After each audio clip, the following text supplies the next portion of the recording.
My name's Paul Gorman. I've been a doctor in Oregon for 25 years. I've practiced in rural primary care. I've been a VA doctor. I've been an HMO doctor. And I've been faculty at the medical school. Over 25 years, I've seen medicine change.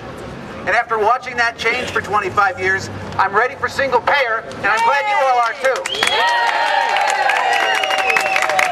I'm here today because decades of market manipulations to try to improve the system have only made it worse. Healthcare costs more now, and we get worse results than we did 30 years ago when I started medical school. Probably the worst statistic I can give you, the most telling and the most tragic, is infant mortality. The United States was 12th in the world in infant mortality in 1960. We were 19th when I started medical school in 1976. We were 23rd by 1990.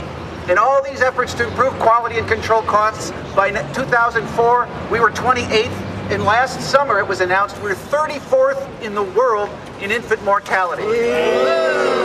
The health system that our insurance companies are providing us can't take care of the most innocent Americans. We need change now. We need single payer. Yay! Why can't we do better? We have the best nurses in the world. Our doctors are second to none. Our technology is the best anywhere, and our facilities are great. So what's keeping all that capacity from reaching its goals? It's the health insurance system that keeps us from doing what we were trained to do. I'm here because I never want to see this sight again.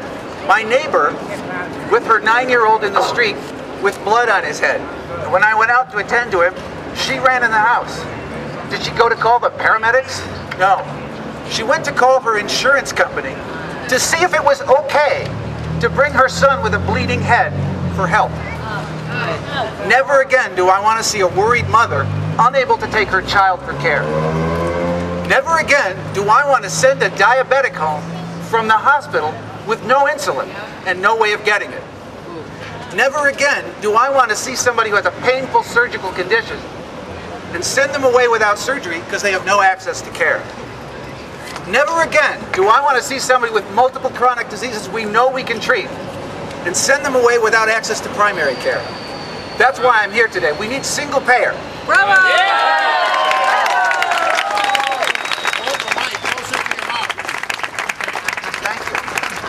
So I've talked to some fairly clever political folks, and what they tell me right away is that single payer is a non-starter. You'll never get the votes. Rarely does anyone disagree on the merits.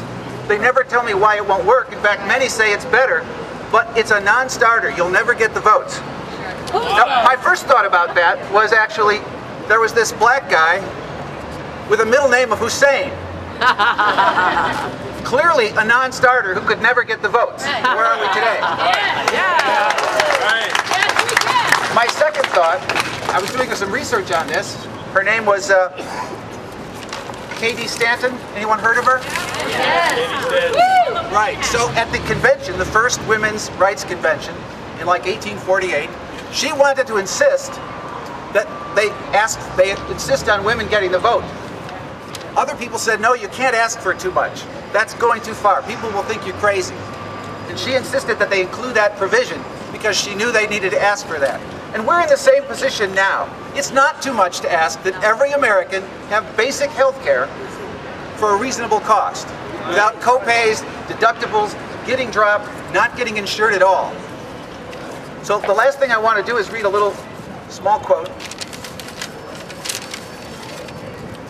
It's Dr. King. I think in years to come, maybe a generation from now, people will look back at the fact that we don't provide health care to every American and say, what were they thinking? Yes. Just like today we look back before women had the vote and say, what were they thinking that 50% of the population couldn't vote? When there were child labor laws and children worked in factories and textile mills, we look back and say, what were they thinking to not do so? Dr. King said, history will have to record that the greatest tragedy of this period was not the strident clamor of the bad people, but the appalling silence of the good people. So why I'm here today is I'm here to no longer be silent. and I hope you will no longer be silent as well. I will no longer be silent. I will no longer be silent about unnecessary suffering. I will no longer be silent about the unbearable financial burden. I will no longer be silent about 20,000 deaths a year that don't have to happen because of this health insurance crisis. So I'm glad you're all here. Join me in asking Senator Wyden and all of our leaders to support single payer like 70% of Americans and the majority of physicians. Thank you. Yay!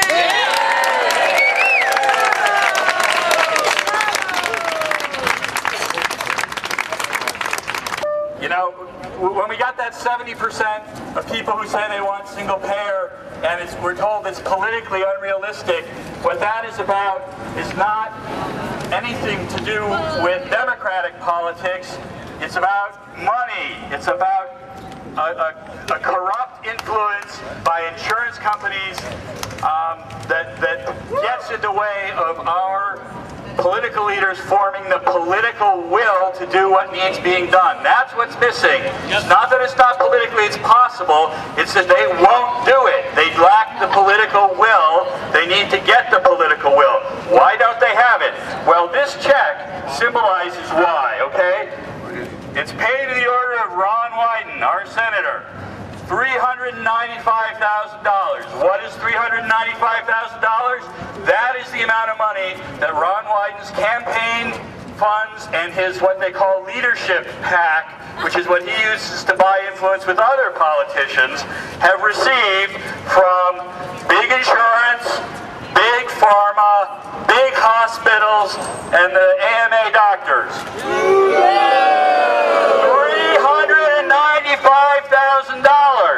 Why isn't Ron Wyden listening to us? Why is he listening to big insurance, big pharma, and big hospitals? $395,000. So this is a check that represents that payment, and it's signed big insurance, big pharma, and big hospitals. Okay, so do we accept this? No! Is this acceptable? No! Is this democratic? No! So what are we going to do about it? What? What?